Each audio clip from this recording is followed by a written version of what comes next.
God. Ito po ay pangalawa ko nang magpipreach dito tayo. Yan. So, una, prayer meeting, tapos ito, simbang gabi. Kaya, pasensyahan nyo na ako, medyo, ang aking boses, kasi nagkasakit kasi ako nitong nakaraan. Pero, praise God, okay na ako. Kaya ngayon, yan. Ang title natin pag-aaralan, ay, dito sana ako titingin, nandito pala. Reasons why Jesus Christ was born. Ano yung mga dahilan, bakit ipinanganak si Kristo? Pag kayo tatanungin kayo, anong dahilan bakit ka pinanganak?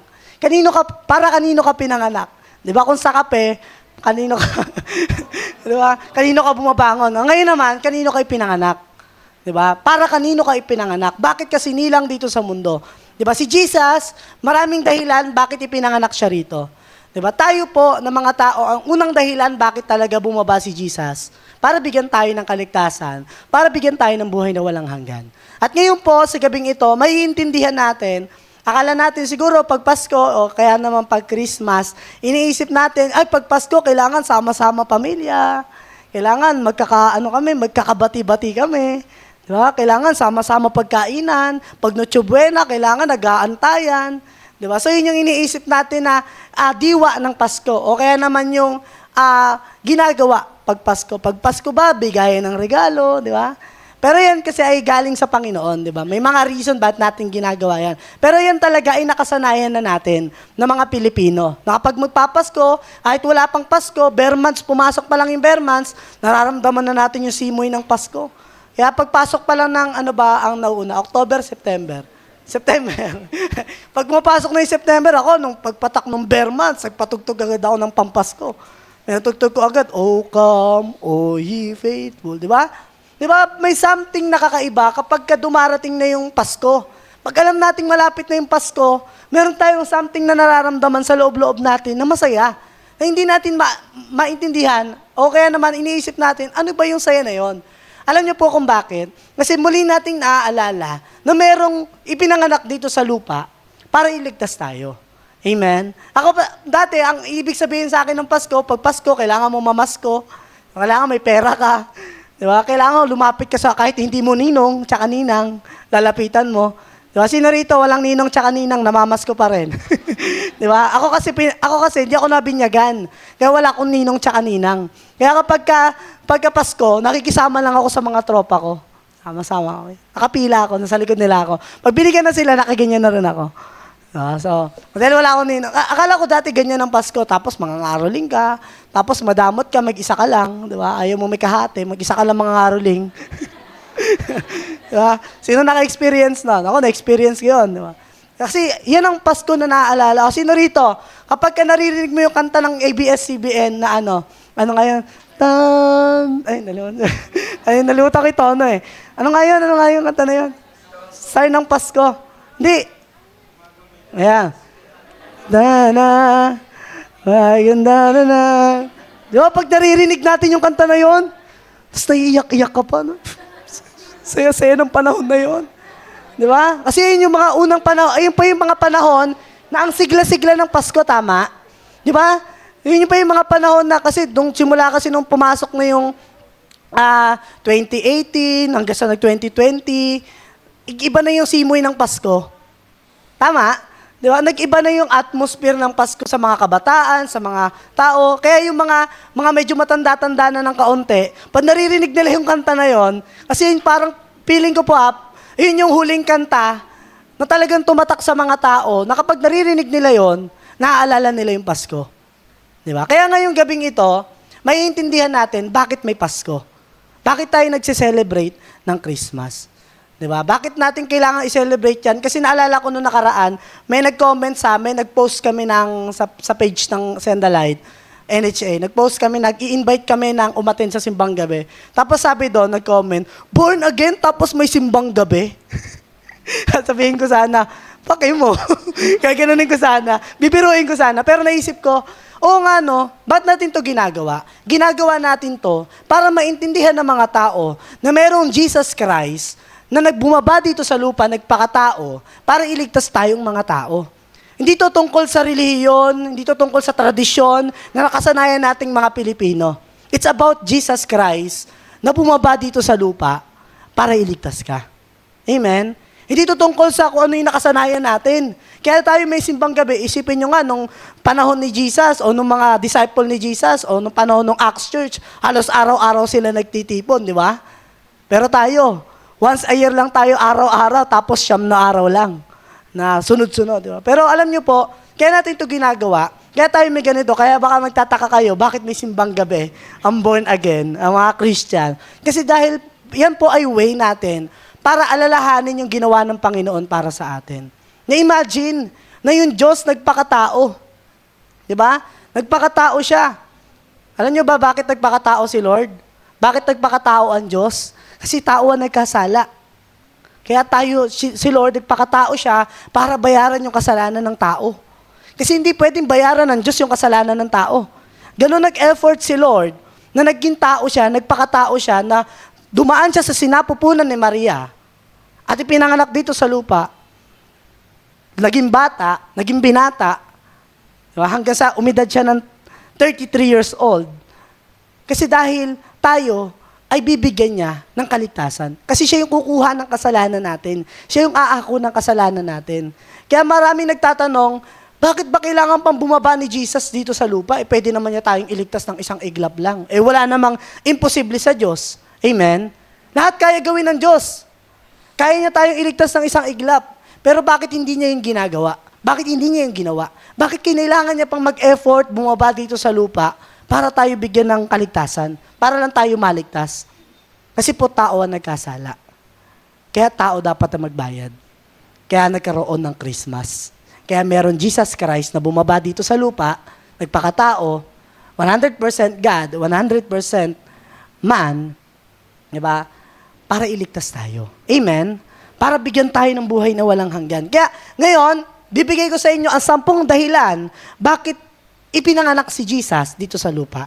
Okay po, simulan na natin. Sabi dito sa Isaiah chapter 9 verse 6-7, ipapanganak ang isang batang lalaki na maghahari sa amin, tatawagin siyang kahangahangang tagapagpayo, makapangyarihan Diyos, walang hanggang Ama, at prinsipe ng kapayapaan. Hindi magwawakas ang pag-unlad ng kanyang pamamahala, at maghahari ang kapayapaan. Siya ang magmamana ng kaharian ni David, patatatagin niya ito, at paghahariang may katarungan at katuwiran, magpakailanman. Sisiguraduhin ng Panginoong makapangyarihan na matutupad ito. At yun nga, di ba? Pinanganak na nga si Jesus, basta 2,000 years ago. Di ba? Na si Jesus dumating na siya dito sa lupa para tayo ay iligtas. Para pagharian ng ating mga buhay. Di ba? Para maghari siya sa mga puso natin. Kaya ngayon, inom lang po ako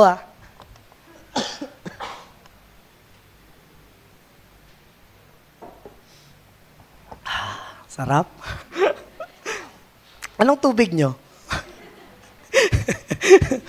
Parang may lasa eh. Joke lang. Ano, may lasa. Wilkins ba yan? Pero yan. Dito tayo. Balik tayo. Yan. So, simulan na natin ang 10 dahilan bakit ipinanganak si Kristo dito sa atin. Okay? Kung iniisip mo na ang Pasko ay para sa'yo, tama ka. Diba? Tama ka, kasi ang Pasko para sa'yo. Bakit? Kasi ang unang dahilan talaga, o ang reason talaga, bakit bumaba si Jesus, ay para sa'yo. Diba? John 3:16, for God so loved the world that He gave His only Son. Okay? Binigay ang Panginoon para sa mga taong makasalanan.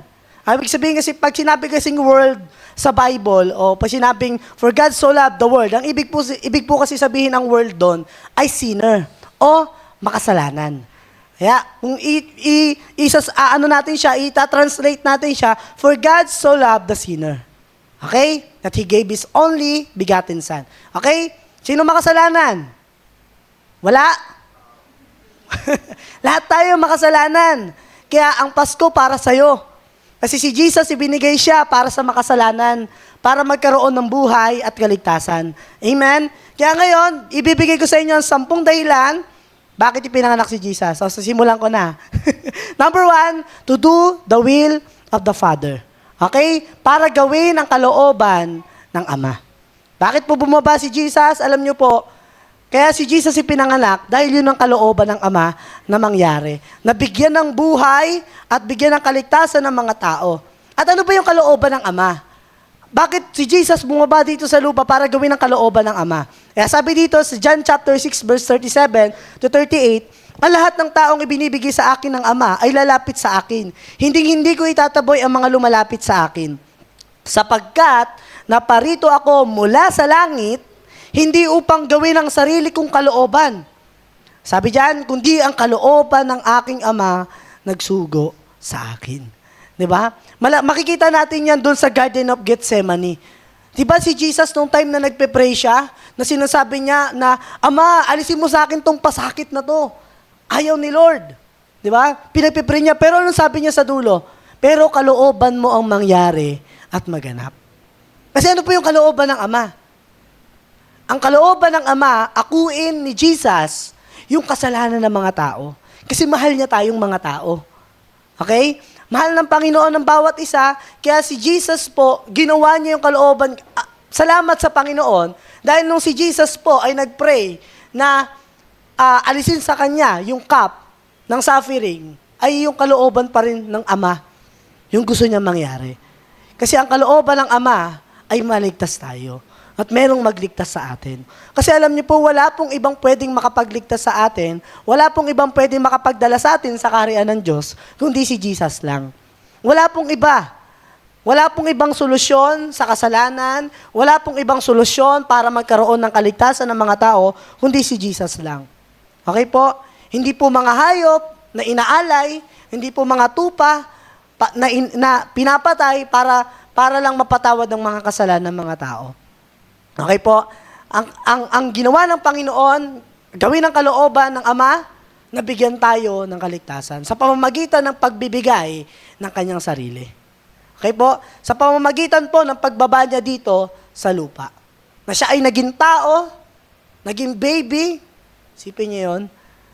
Kaya alam niyo yung mga anghel, tuwan-tuwa sila. Bakit napakanta sila nung pinanganak si Jesus? Kasi first time nilang makikita yung Diyos.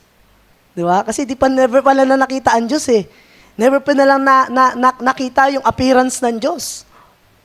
Di ba? Kaya nung time na pinanganak si Jesus, yung mga anghel tuwan-tuwa. Sorry. Tuwan-tuwa yung mga anghel. Napakanta sila kasi bakit? First time nilang nakita yung Diyos. At sino yun? Si Jesus. Amazed na amazed sila. Na nakita nila yung King of Kings and Lord of Lords. Pinanganak, naging baby. Isipin niyo yun? Kaya alam niyo nakakatuwa, isipin niyo si Jesus, para maganap lang yung kalooban ng Ama, isipin mo, umasa siya sa tao. Di ba Diyos siya? Pero isipin niyo no, umasa siya kay Maria, o kay Mary. Di ba? Dumepende siya kay Mary, nag-submit siya kay Mary. Kasi yun ang reason eh. Bakit siya bumaba? Para gawin yung kalooban ng Ama. Para maging submissive sa Ama. Para mag-submit sa Ama at para gawin yung bagay na gusto ng Ama sa atin. Kaya nga, sabi sa John 3:16, for God so loved the world. Okay? Dahil mahal ng Diyos ang sanlibutan, mahal ng Diyos ang bawat isa na makasalanan, ibinigay niya si Jesus. Ipinanganak dito sa lupa para tayo ay magkaroon ng pag-asa at magkaroon ng kaligtasan. Okay, number 2. Napaka-simple lang po nitong mensahe na to. Kasi ito talaga yung totoong diwa ng Pasko. 'Di ba? Na merong nagligtas sa atin. Number 2, to save sinners. Okay? Para iligtas tayong mga makasalanan. Okay po? Ang pangalawang dahilan, bakit kailangan bumaba ni Jesus para iligtas tayo, ay bakit siya ipinanganak dito sa lupa, is para iligtas tayong mga makasalanan. At lahat tayo po ay makasalanan. Kaya kung makasalanan ka, para sa iyo ang Pasko.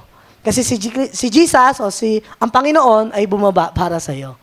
Okay? Para bigyan tayo ng kaligtasan. Sabi dito, 1 Timothy chapter 1 verse 15, ito ang katotohanan dapat tanggapin at paniwalaan ng lahat. Naparito si Kristo Jesus sa mundo para iligtas ang mga makasalanan. At ang mga pinakamakasalanan sa lahat. At ako ang pinakamakasalanan sa lahat. Di ba si Apostle Paul, kung makikilala niyo po siya, siya yung sinasabi niya na siya yung pinaka-worst o siya yung pinakamasama. Kasi pinapatay niya lahat ng mga Christian. nung panahon niya. Na pinapatay niya yung mga Christian, pero nung naintindihan niya yung kaligtasan ng Panginoon, ang sabi niya rito, naparito si Kristo sa mundo para iligtas ang mga makasalanan. Di ba, alam niyo po, minsan tayo, huwag na nating i-deny na minsan pa nagkakamali tayo, may mga bagay tayo na nagagawang mali o nagkakasala tayo. Huwag na nating i-deny. Bakit? Kasi alam ng Diyos. Hindi mo maitatago sa Diyos yung mga bagay na mali mong nagagawa o mga bagay na nagagawa mong nagkakasala ka sa Panginoon. Di ba? Lahat tayo makasalanan. Lahat tayo nagkasala. Di ba? Kaya nga lagi ko po yung sinasabi, kung ikaw, tayo pag tumatagal kayo sa Panginoon, di ba? O kaya naman tumatagal ka na sa pananampalataya sa Panginoon, iniisip mo na mas matuwid ka na kaysa sa iba.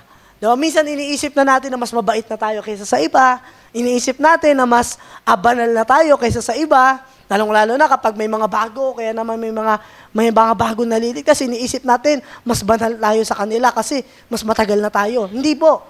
Lahat tayo ay makasalanan. Lahat tayo kailangan mag-submit na sabihin, aminin, Lord, ako, makasalanan ako at kailangan ko ng tagapagligtas. Amen? Lahat po tayo. Di ba? Kaya nga, even tayo, kaming mga pastor, di ba? Kami rin po ay mga makasalanan. Kailangan din namin ng tagapagligtas. Amen? Kasi yun ang dahilan bakit bumaba dito si Jesus. Kaya kapag nagkakasala tayo, nagkakamali tayo, may mga bagay tayong nagagawa, isipin natin, si Jesus bumaba para sa iyo. Kaya huwag mo sayangin yung pagkakataon na si Jesus bumaba para sa iyong makasalanan.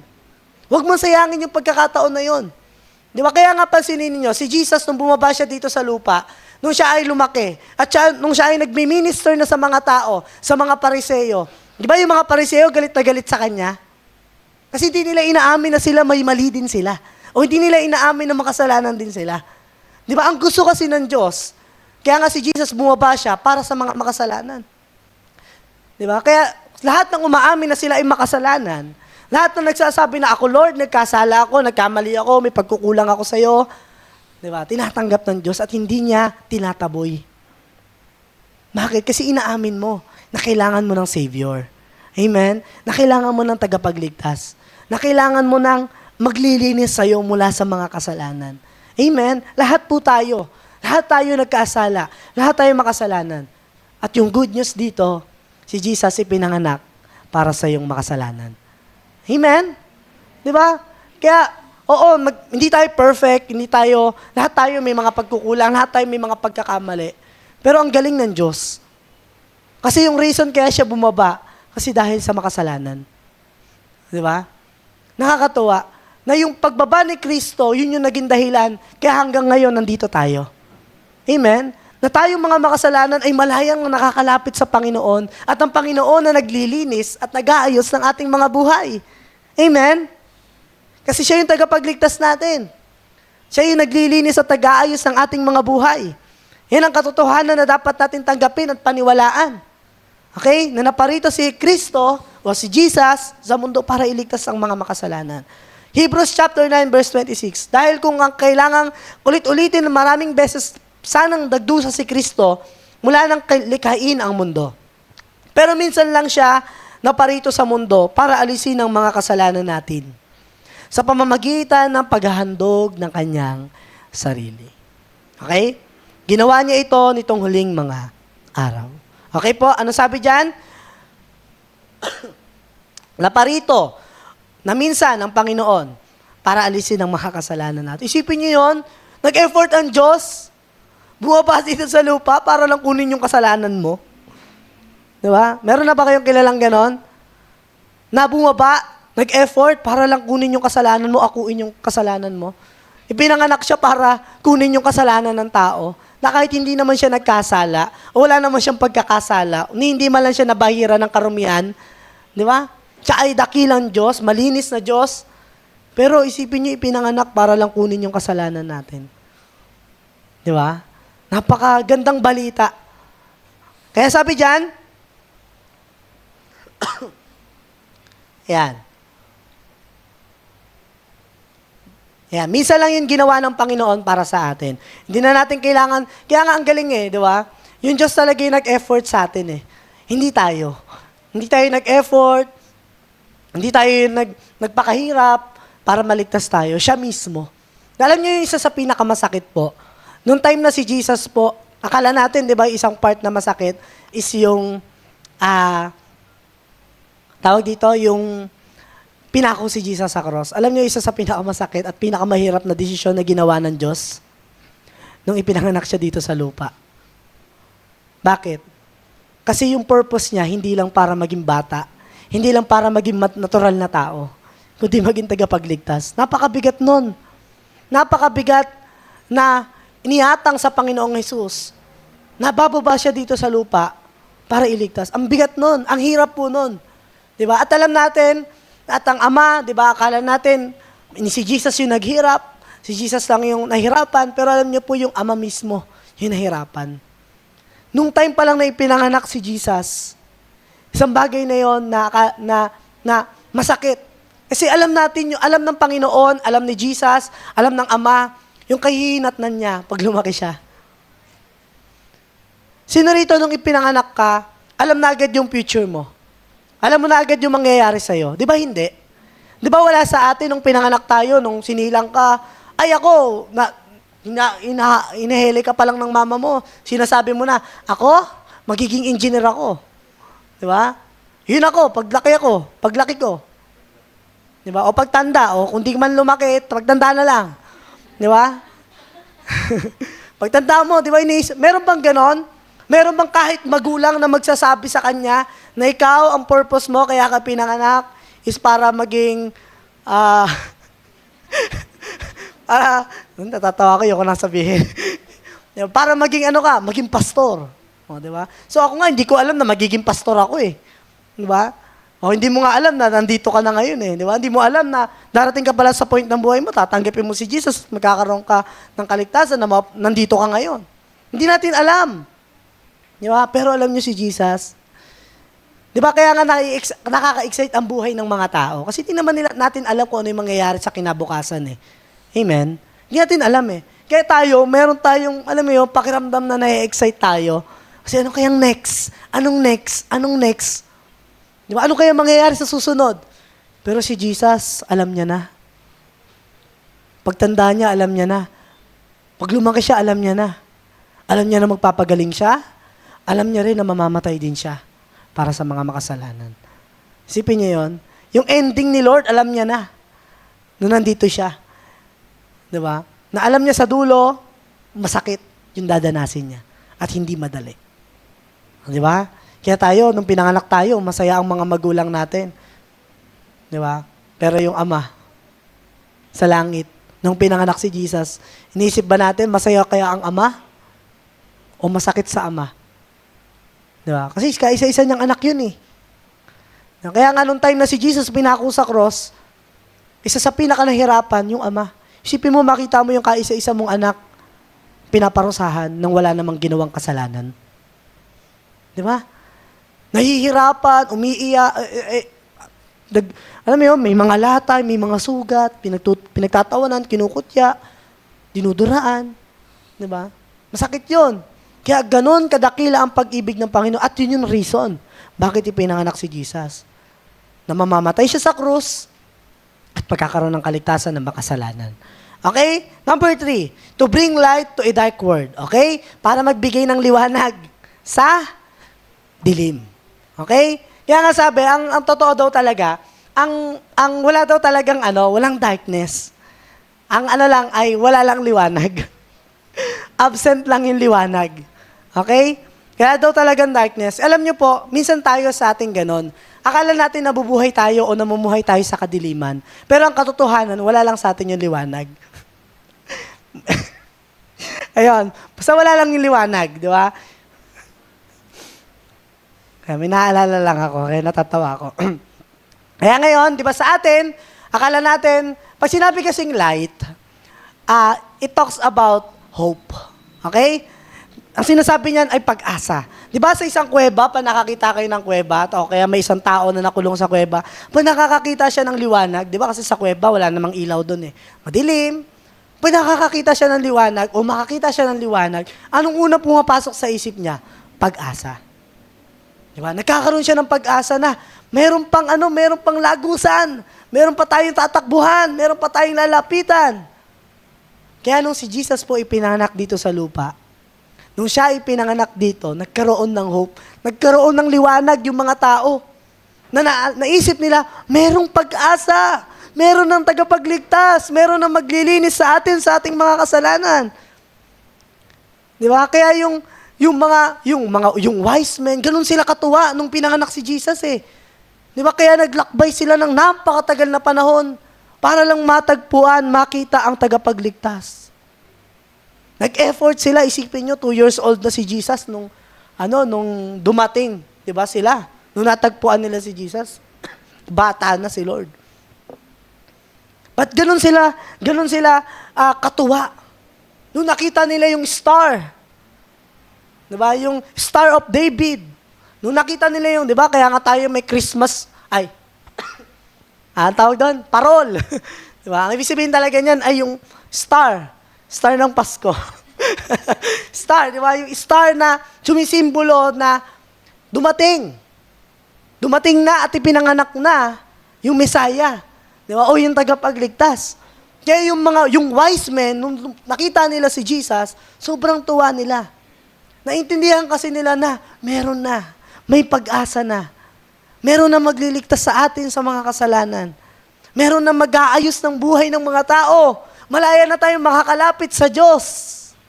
Amen? Ayaw niya ata lumapit sa Diyos, ha? Di ba? Pero alam niyo po ang katotohanan, na tayong mga tao, nagkaroon tayo ng pag-asa kasi naliwanagan tayo. Di ba? Dati tayong namumuhay sa dilim. Dati tayong nababalot ng dilim. Di ba? Pero ano nakakatuwa? Nung time na si Jesus, nagkaroon tayo, tinanggap natin si Lord sa mga puso natin, nagkaroon tayo ng pag-asa. Kaya alam niyo po, kung ikaw yung tao na pakiramdam mo, ikaw yung tao nawawalan ka na ng pag-asa, nawawalan ka ng hope, iniisip mo na, pag tumatagal ka na, parang pakiramdam mo, di ka na mapapatawad ng Diyos. O kaya naman, meron dito, iniisip mo, maayos pa ba yung relasyon ko sa Diyos? Mapapatawad pa ba ako ng Diyos? Huwag kang mag-alala, kapatid, may pag-asa pa. Di ba? Kasi si Jesus, kung ikaw nawawalan ka ng pag-asa, siya yung magiging pag-asa mo. Amen? Kasi wala nang ibang solusyon at walang ibang pwede tayong lapitan kundi siya lang. Amen? Walang iba na magbibigay sa atin ng pag-asa. Kaya sabi dito, John chapter 12 verse 46, naparito ako bilang ilaw ng mundo upang ang sinumang sumampalataya sa akin ay hindi na mananatili sa kadiliman. Di ba? Pag ikaw nasa kadiliman ka, meron kang, alam mo yun, yung gawa ng kaaway, di ba? Ginagapos ka ng kaaway. Kaya nung pinanganak si Jesus at dumating si Jesus dito sa mundo, kaya yung mga tao, alam nyo nung time ni Jesus, bakit yung mga, kaya nga kung isa-isahin nga daw talaga yung ginawa ni Jesus, kulang. Di ba? Yung pagsulat para ihayag yung mga ginawa ng Panginoon. Bakit kahit mga bulag, kahit hindi nakikita si Jesus, pero pag dumadaan si Jesus, alam nilang si Jesus yon. Isipin niyo na, yung mga bulag, naririnig lang nila. Nandyan si Jesus. Di ba? Sino nakabasa nun? Yung time na, nung time na may sumisigaw na 2 bulag, na, Jesus, Jesus! Guro, guro! Tapos lumapit sila, anong gusto niyong gawin ko sa inyo? Gusto po naming makakita. Nagkaroon sila ng pag-asa. Hindi nila nakikita si Lord, ha? Dilim lang yung nakikita nila. Pero sa puso nila, merong liwanag.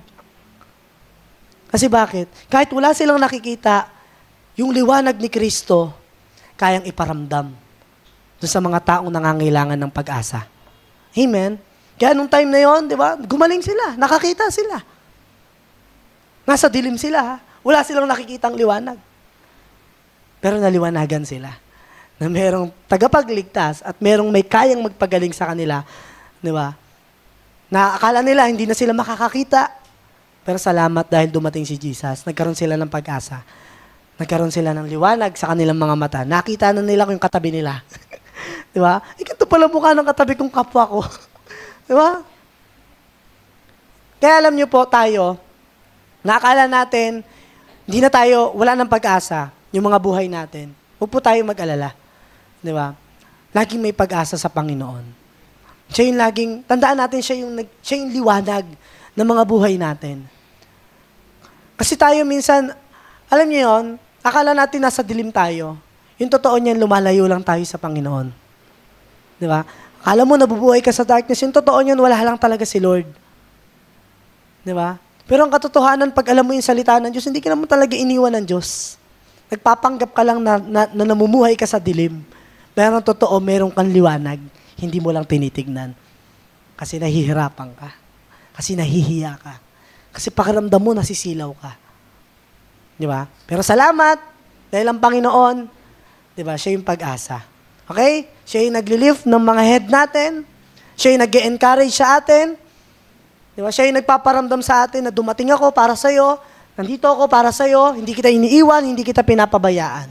Amen? Kasi siya yung liwanag. Siya yung pag-asa ng buhay ng bawat isa. Amen? Kaya kung may mga tao kayong kakilala o nakikita ninyo, tinitignan nyo, walang pag-asang magbago yan. Sa'yo, wala. Pero sa Diyos, meron. Amen? Pag may mga tao tayo nakikita, iniisip natin, ay naku, di magbabago yan. Tingnan mo naman yung mukha pa lang. Di ba? Tingnan mo yung itsura pa lang, kilos pa lang. Malabong magbago. Sino rito, meron ka ng mga taong na tinignan mo lang sa itsura, ay, di magbabago yan. Di magtitino yan. Sa atin, sa mata ng tao, sa isip ng mga tao, ganun. Pero sa mata ng Diyos at sa puso ng Diyos, kayang-kayang baguhin yan. Amen? Di ba?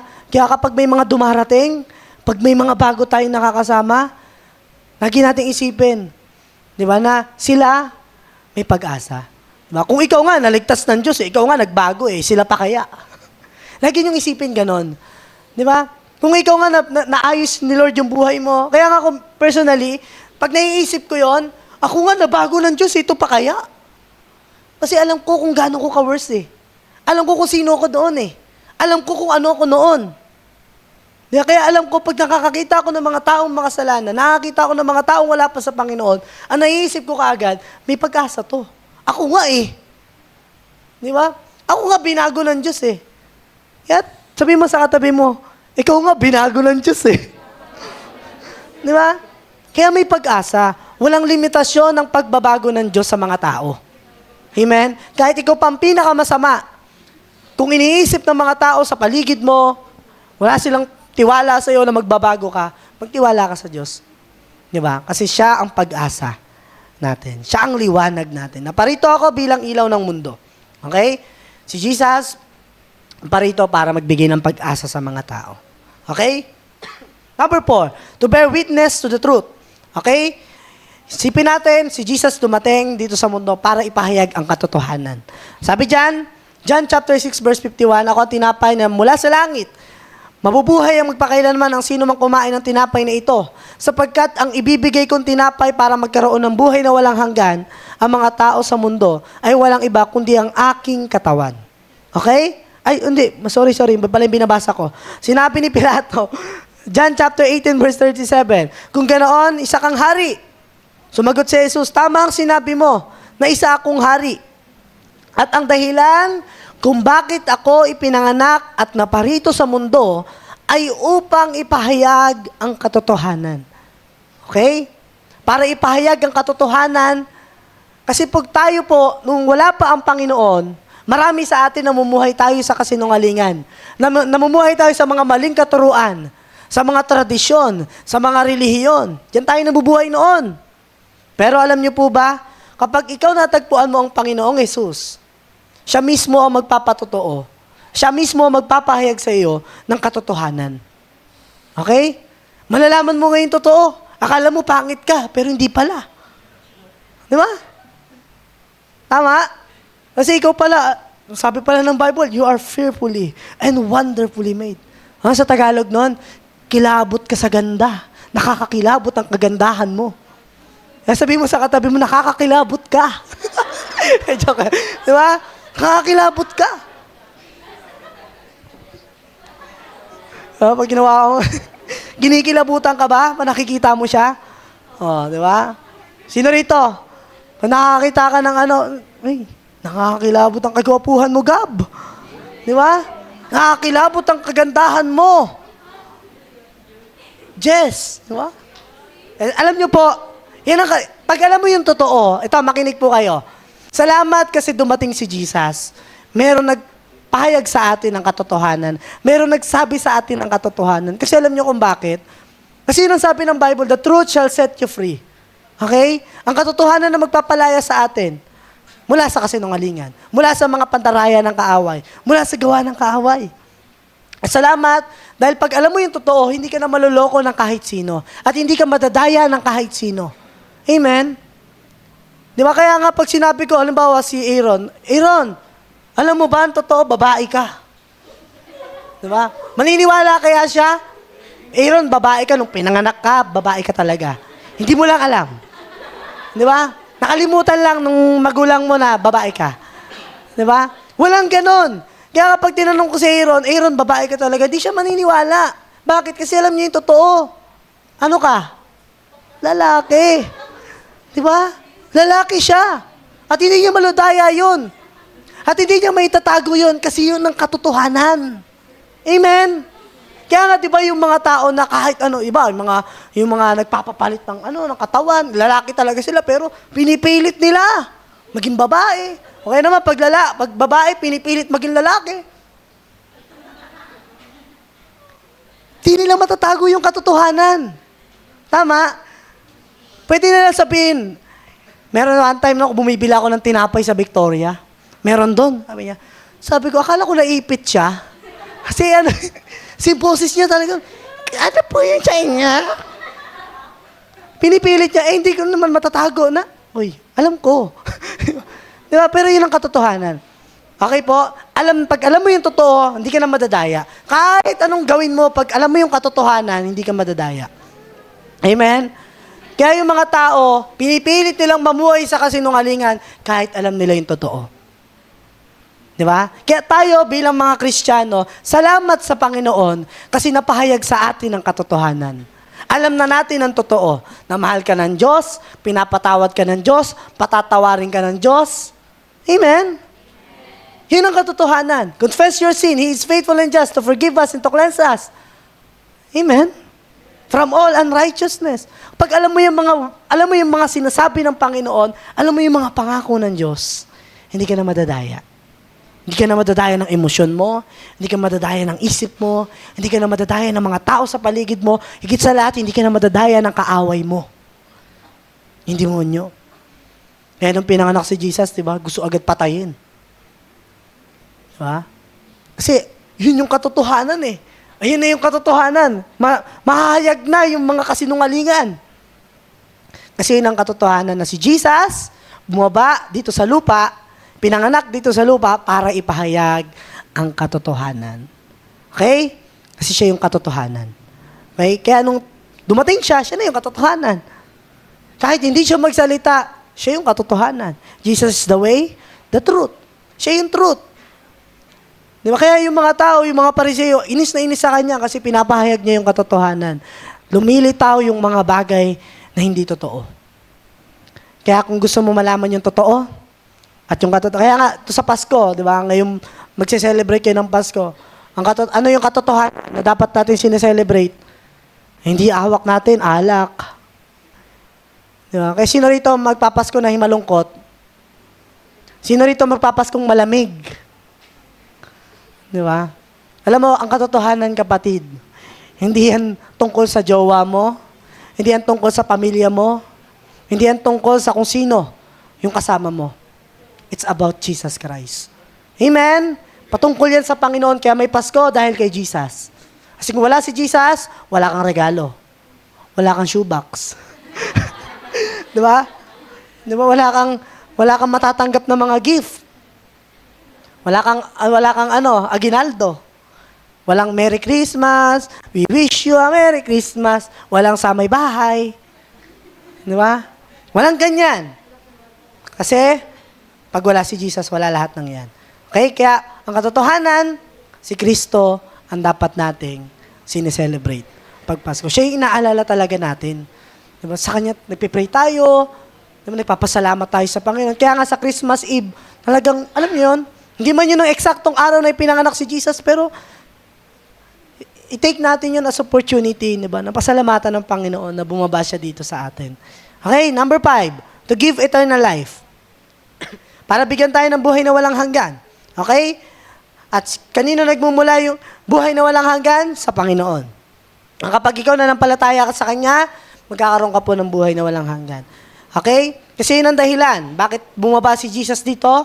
Para bigyan ka ng buhay na walang hanggan. Kaya nung talaga, nung dumating si Jesus at tinanggap ng mga tao si Jesus, nagkaroon ng buhay ng walang hanggan. Yung mga tao. Okay? Doon tayo nagkaroon ng kaligtasan. Okay? Bibilisan ko na to. Number 6, to bring great joy. Okay? Para bigyan tayo ng grabing kagalakan. Sino rito, nung time na tinanggap mo si Jesus at nagkaroon ka ng personal encounter kay Lord, iba yung saya na umaapaw sa puso mo. Alam niyo po ang katotohanan, kapag ikaw tinanggap mo si Jesus, kahit magpasko kang mag-isa, masaya ka pa rin. Akala ko dati, akala ko dati ako yung pinakamalungkot na nagpapasko.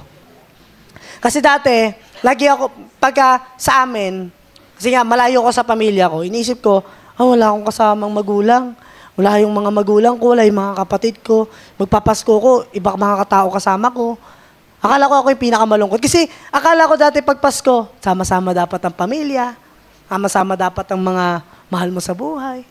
Tapos merong Christmas tree, tapos may mga nakalagay na regalo, tapos nagbibigayan.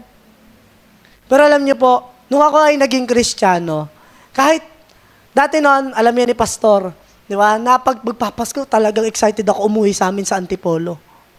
Pero alam niyo, nung lumalim ako sa Panginoon, okay lang kahit hindi ako makauwi sa amin. Kasi intindihan ko na dahil kay Jesus, kaya tayo nagsiselebrate ng Christmas. Amen?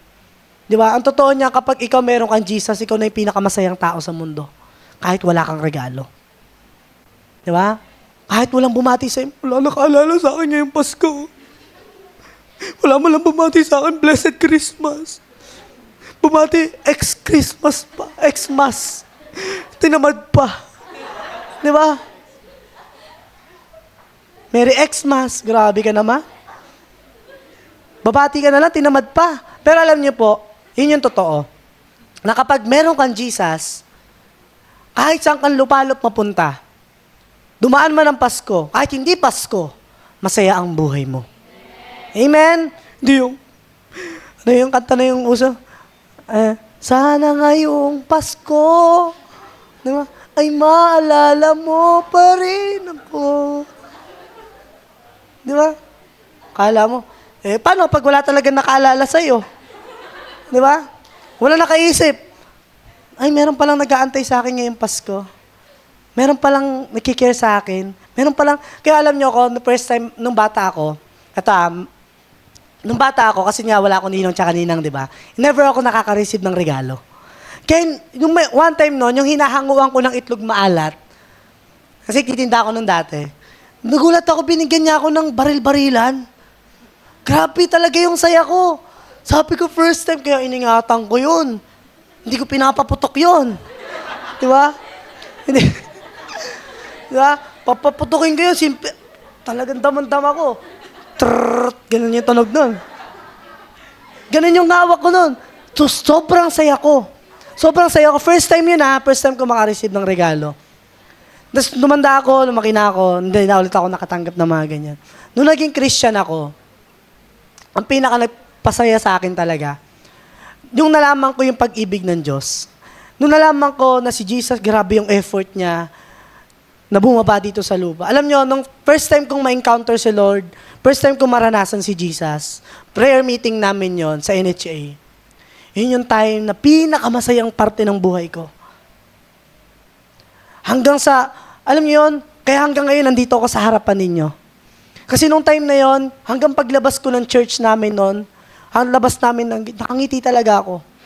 Hanggang pagsakay ko ng tricycle, yung saya nasa sa akin. Kasi alam niyo kung bakit? Doon pinanganak si Jesus sa buhay ko. Paano ko nasabing doon pinanganak si Jesus? Kasi doon pinanganak sa puso ko si Jesus. Agaya ng mga anghel, nung time na si Jesus ipinanganak, sobrang tuwa nila. Parang ganun.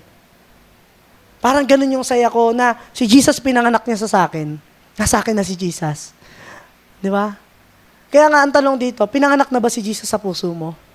Bakit ka malungkot? Bakit hindi pa pinapanganak si Jesus sa puso mo? Di ba? Baka hindi mo pa na-encounter o hindi mo pa na-experience yung kapanganakan at pagdating ng Panginoon at ang pagbibigay niya ng buhay para sa'yo.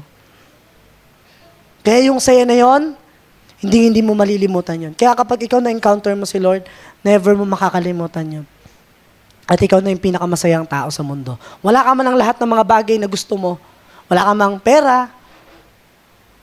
Wala ka mang mga luho sa buhay.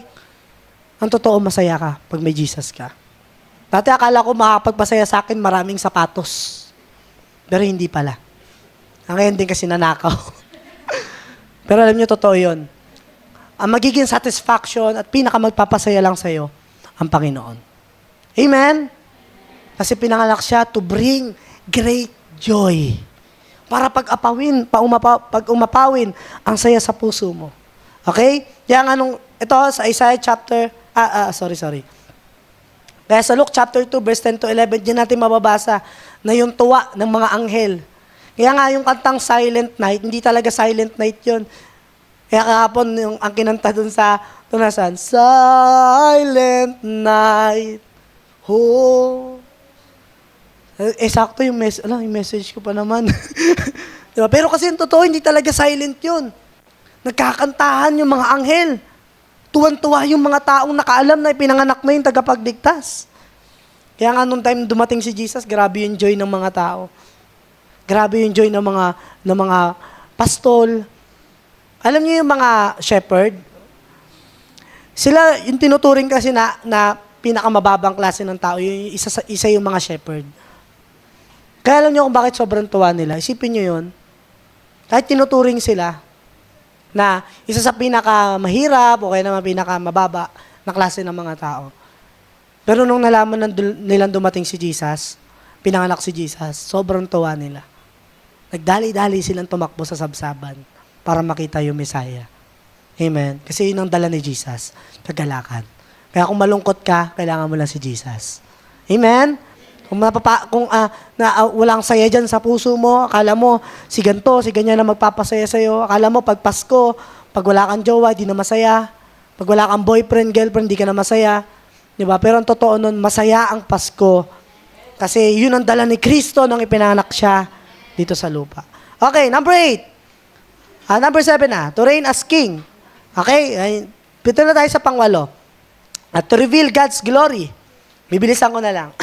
Pangwalo na tayo. Naktawa na natin yun. Kasi alam na natin na si Jesus talaga magre-reign siya. Di ba? Si Jesus, pumunta dito sa atin para mag-reign as king. King ng alin? King ng mga buhay natin. King ng mga puso natin. Okay? Kaya dyan sa puso mo, sino ang hari? Sino ang hari ng puso mo? Sino ang hari ng buhay mo?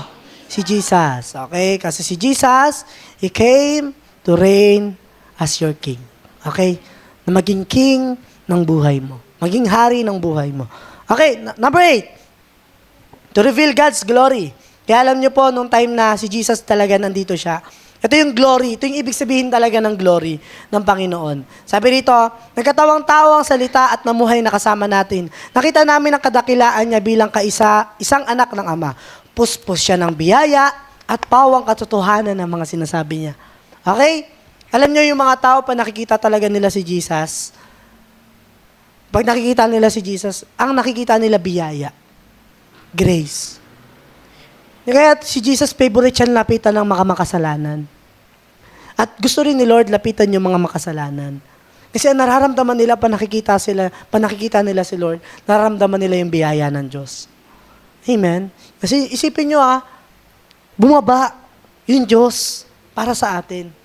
Grabe yung biyaya ng Diyos sa atin, na ganun siya nag-effort. Okay? Para i-reveal na ito yung kadakilaan ng Diyos. Ito yung glory ng Diyos. Full of grace. Amen? And full of truth. Kasi di ba nung Old Testament, yung mga Israelita, hirap silang lumapit kay Lord Takot silang lumapit. Ngayon nung inutusan silang lumapit sila sa Mount Sinai, atrasan sila. Kasi natatakot sila. Kasi hindi nila naiintindihan kung ano yung glory ng Diyos. Kaya nung bumaba si Jesus, nakita siya ng mga tao, doon naintindihan ng mga tao yung glory ng Diyos. Full of grace. Amen? Kaya pa nakikita nila si Lord, grabe, nare-reveal yung kadakilaan ng Diyos. Kaya yan ang pangwalong reason. Number 9, bilisan na natin, to preach good news to the poor and heal the broken heart. Okay? Bumaba si Jesus to heal the broken-hearted. Okay? Kaya sabi ni Lord, diba, He sent me to heal the broken-hearted. Alam nyo, nung time na nandito si Jesus talaga, alam nyo anong unang ginagawa ni Lord? Hinihil niya yung puso ng mga tao. Kasi ganito yan. Kapag kasi tayo, broken tayo, di ba nakakita, alam ba, example, pitchel. Biyak yung pitchel, o kaya yung paso, broken siya. Lagyan mo siya ng tubig, ano mangyayari sa kanya? Bubuslot lang. Hindi mapupuno yun. Kahit anong gawin mo, hindi mapupuno yun. Kasi biyak siya. Broken siya. Alam niyo, nakakatuwa si Lord. Kasi isipin niyo, bumaba siya dito sa lupa, ang una niyang ginagawa, inihil niya yung puso ng mga tao. Alam niyo, nung wala pa si Jesus sa'yo, ang katotohanan, you are broken. Broken ka talaga. Diba? Kasi si Lord, siya yung naghihil ng puso eh. Kaya kung wala pa si Jesus sa'yo, kahit sabihin mo, hindi, wala naman akong boyfriend, wala akong girlfriend, o hindi naman ako broken family, broken ka. Kasi kahit anong gawin mo, kahit anong ilagay mo sa puso mo, never mo mararamdaman yung satisfaction. Kasi wala si Jesus sa'yo. Alam niyo si Jesus, nung time na dumating siya, hinil niya yung mga pusong sugatan, yung mga broken hearted. Alam niyo kung bakit? Kaya niya hinihil yung mga puso, hinihil niya yung mga broken hearted, para kapag pinaranas ng Diyos yung pagmamahal niya, aapaw. Amen? Hindi bubuslot. Nakakita na kayo ng broken hearted? Nakakita kayo ng talagang sugat, yung broken hearted talaga.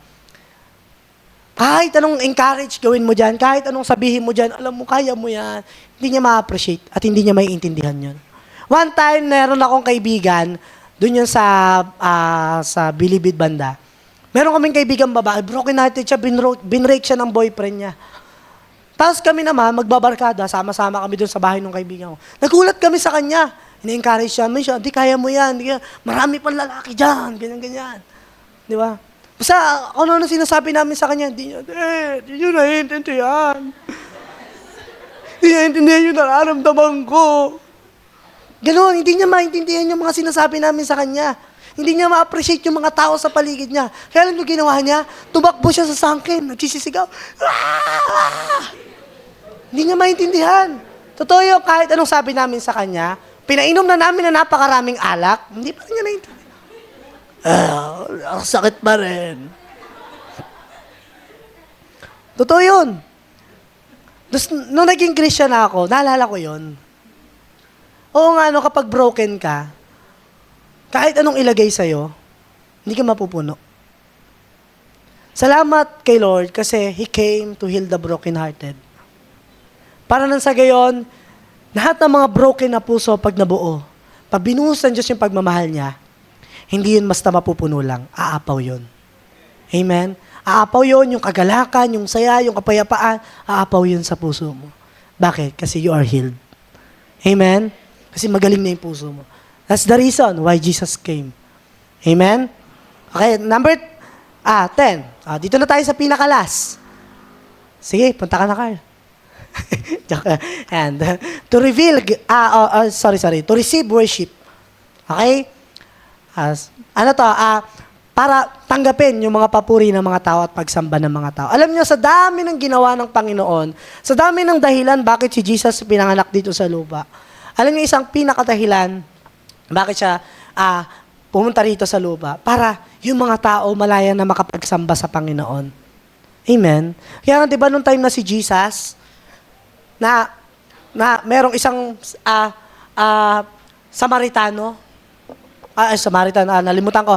Basta babae yon, na ang ginawa niya, parang sinabi sa kanya na, malaya na kayo makasamba. Ang totoong sumasamba sa Ama, sumasamba sa Espiritu at katotohanan. Kasi ganun nakalaya yung mga tao makasamba. Yung mga tao naglulong sila to worship God. Kaso hindi sila makapagsamba sa Panginoon. Kasi hindi sila makalapit sa Diyos. Kaya tayo, di ba, nung time na dumating si Jesus, ngayon malaya na tayo. Nakakanta na natin yung mga gusto natin kantahin sa Panginoon. Di ba? Nakakaawit tayo sa Panginoon, nakakapagpuri tayo sa Panginoon, nakakasamba na tayo sa Panginoon. Kasi ang dahilan, bakit bumaba si Jesus? Para tanggapin yung pagsamba ng mga tao. Di ba, pansinin niyo si Jesus, hindi niya nire-reject yung mga worship. Sa kanya, nung bata siya, isipin mo, may sumamba sa kanya mga wise men, nag-worship sa kanya. Hindi niya pinigilan. Bakit? Kasi, para sa kanya yun eh. Para yung mga tao, pag naintindihan nila yung kaligtasan, makasamba sila sa Diyos. Amen? Kaya yun ang pinaka-the best respond na meron tayo. Kulang yung mga salita natin, yung mga words natin, tayo mismo kulang yan. Yung worship natin, o yung pagsamba natin. Yan ang gusto ng Panginoon, na maibalik sa Kanya. Alam niyo kung bakit si Jesus bumaba dito sa lupa? Para maibalik yung totoong pagsamba at tamang pagsamba sa Kanya. Amen? Kasi nung time ni Jesus, di ba, kung saan sumasamba yung mga tao at sino-sino yung sinasamba ng mga tao. Pero nung dumating si Jesus, naibalik yung tama at totoong pagsamba. Ang pagsamba sa Espiritu at katotohanan. Amen? Kaya yun yung respond natin. Worship. Kasi lang ang meron tayo. Lahat ng bagay na meron tayo galing sa Diyos. Lahat ng meron tayo binigay ng Diyos. Pero yung worship, yan lang yung meron tayo na hindi galing sa Diyos. Amen? Yung buhay niya, yung buhay natin, lahat yan galing sa Diyos. Kaya yung worship o yung pagsamba sa Panginoon, dapat binibigay natin sa Kanya yan. Kasi yan lang ang meron tayo. Amen? Kaya ngayong magpapasko, sana lahat, bawat isa sa atin, pray bawat isa sa atin, na hindi tayo ma-excite sa mga kakainin, hindi tayo ma-excite sa mga bibilhin, hindi tayo ma-excite sa mga bagong damit, bagong sapatos, mga bagong meron tayo, hindi tayo ma-excite sa mga regalo. Ma-excite sana tayong sumamba sa Panginoon. Kasi yun yung gusto ng Panginoon. Yun yung totoong Pasko. We worship Him. Amen? Sumasamba tayo sa Kanya. Nagpapasalamat tayo sa Kanya. Amen? Kaya ngayon, di ba, I pray na naintindihan natin yung dahilan bakit bumaba si Jesus. Okay? Pinakalas, para tanggapin yung mga pagsamba ng mga tao. Kasi, dati hindi naman natatanggap, hindi naman talaga nakakalapit ang tao sa Diyos eh. Hindi naman talaga nakakasamba ang mga tao sa Diyos eh. Walang totoong pagsamba noon. Pero nung dumating si Jesus, nagkaroon ng totoong pagsamba sa Panginoon. At tayo yun. Tayo yung sasamba sa Panginoon ng totoo. Kasi yun yung reason bakit dumating si Jesus. Para tanggapin yung mga totoong pagsamba ng mga tao. Amen? At higit sa lahat, pinakadahilan talaga bakit bumaba si Jesus. Dahil sa'yo. Amen? Dahil sa'yo. Dahil sa katabi mo, dahil sa atin, dahil sa bawat isa. Yun yung dahilan bakit talaga bumaba si Jesus. Wala nang iba. Dahil sa'yo. Anong respond natin? Para sa'yo rin, Lord, ang pagsamba ko. Amen? Yun ang respond natin. Alam natin si Jesus dumating para sa atin eh. Pinanganak para sa atin, namatay para sa atin. Kaya tayo, binuhay niya tayo para saan? Binigyan niya tayo ng buhay na walang hanggan para saan? Para sambahin siya. Amen. Para purihin ang Diyos. Pasalamatan ng Diyos sa lahat ng kadakilaan na ginawa niya sa atin. Amen? Amen. Kaya, nawa, naintindihan na natin ang ibig sabihin ng Pasko. At naintindihan na natin bakit ipinanganak si Kristo dito sa mundo.